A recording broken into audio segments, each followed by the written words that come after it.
However, getting the lion's share of attention today in Washington is General David Petraeus' testimony before two closed hearings. The first with the House Intelligence Committee at 7:30 a.m. this morning. His second started about 2 hours ago with the Senate Intel Committee. And New York Congressman Peter King revealing after the House hearing that there was one question early on about Petraeus' affair with biographer Paula Broadwell.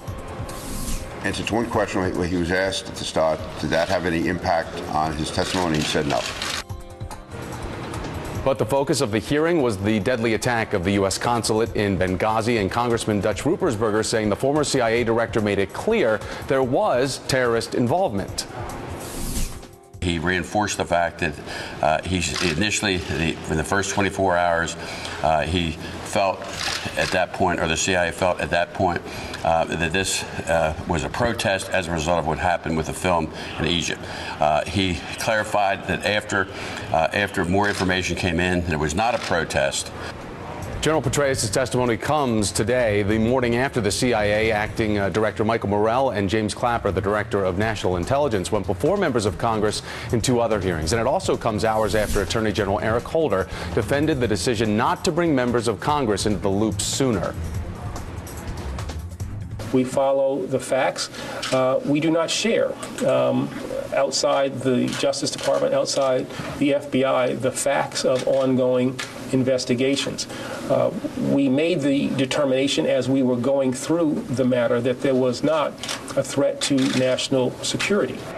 Let's jump right in and bring in our Friday morning political power panel. We have Jackie Kucinich, political reporter for USA Today, Democratic strategist Blake Zeff, and MSNBC contributor Robert Trainum. It's great to have you all here. Jackie, I want to start with you because we just heard from Congressman King earlier today saying that the general was asked and done so right off the top about whether the affair had an impact on his testimony. He said no, they moved on. But are all indications then that the affair is now a side note and lawmakers are truly focused on what took place in Benghazi and the intelligence that they have now?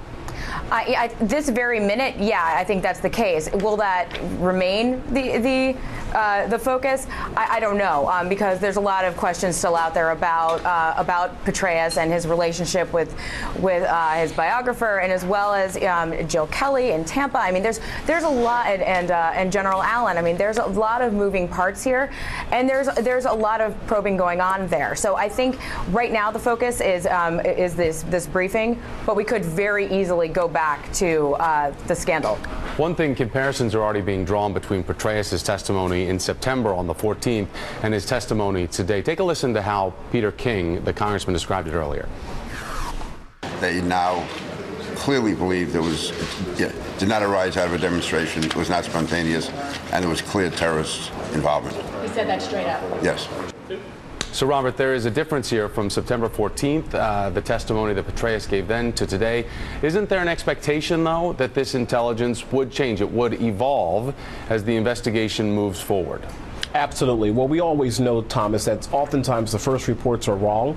Intelligence sometimes gets it wrong, and hence the reason why we're still armchair quarterbacking after Iraq. Sometimes things go wrong, and I think that's the question really, is whether or not Republicans are going to accept that or not, because, you know, that's where the whole Susan Rice Benghazi statement comes in at, and obviously General Petraeus as well. Or is it that perhaps maybe the facts were kind of nuanced, or perhaps maybe they were fudged a little bit? That's the real question, because I think most people realize, especially lawmakers on the Intelligence Committee, knows that sometimes the intelligence is just simply not accurate the first time around. Blake, is there an expectation, though, that this will bring closure or resolution from the right, as Robert points out, whether or not Republicans are going to be satisfied by this testimony? Well, I think it really depends on what angle the Republicans pursue in this case. If we go back initially, when the incident first occurred, of course, Mitt Romney's initial reaction was to try to politicize this and to say that the president was sympathizing with the other side. Of course, that didn't go over very well. And then the next attempt was to try to say, well, the president was incompetent in terms of security,